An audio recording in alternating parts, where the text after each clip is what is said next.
Knjiga za svakog dečaka i knjiga za svaku devojčicu. A tek ova, knjiga za devojke i njihove momke. Daj da vidim. Nisu loše, mada ovo prelistavanje bi moglo da bude opasno. Šta ako nas neko vidi? Pomislit će neko da mi ne znamo ništa o ovim stvarima. Bolje da brišemo odavde. Dobar dan, momci. Vidim da prelistavate te knjige. Da li vam se dopadaju? Da, veoma su zanimljive. I meni se dopadaju, nego bismo mi da krenemo. Doviđenja.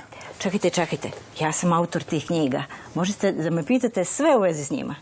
Pa možda to i nije loša ideja. Mene zanimaju ove knjige. Hajde. Šta se, na primjer, u ovim knjigama za devojčice sve krije? U njima se krije mnogo toga što svaka devojčica treba da zna. Ali mislim da je knjiga za svaku devojčicu najbolja knjiga za svakog dečaka. Iz nje ćete naučiti mnogo što o svojim drugaricama. Pa i o sebi.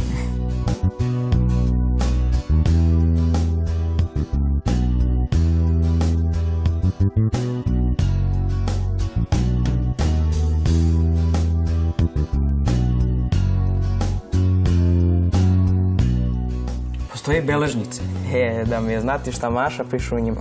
Maša u svojoj beležnici sigurno piše sve ono što treba da nauči za neku nedelju sledeću, šta treba da uopšte zna, s kim treba da se vidi, a postoje i beležnice za svakog dečaka, jer ste znali to? U beležnicama za svakog dečaka ja želim da od vas, dečaka, stvorim organizovane osobe, da znate kad je vreme za učenje, kad je vreme za izlaske, kad je vreme za kompjutere, kad je vreme za devojčice.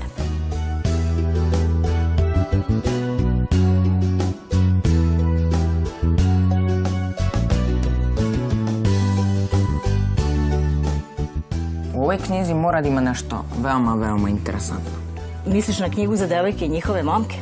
Da, tu knjigu sam namenila vama, dečacima i devojkama vašim koje ulaze u pubertet. Znači, iz nje ćete naučiti sve ono što svako u pubertetu, a i kasnije, treba da zna o seksu. To je vodič kroz siguran seks.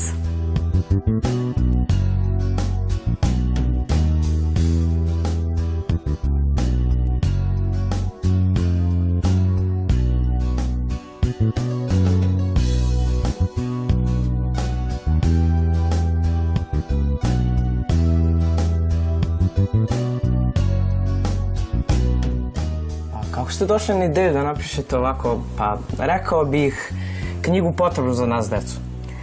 Znaš šta, kad sam ja bila kao vi, takve knjige nije bilo. Ni knjige za devojčicu, ni knjige za dečaka, a tek ovih o seksu da i ne pričam. Dakle, ja sam napisala knjige i za sebe i za vas. Pre svega za vas, da biste imali nešto iz čega možete učiti. Ja definitivno kupujem ove knjige. I ja. Hajdemo.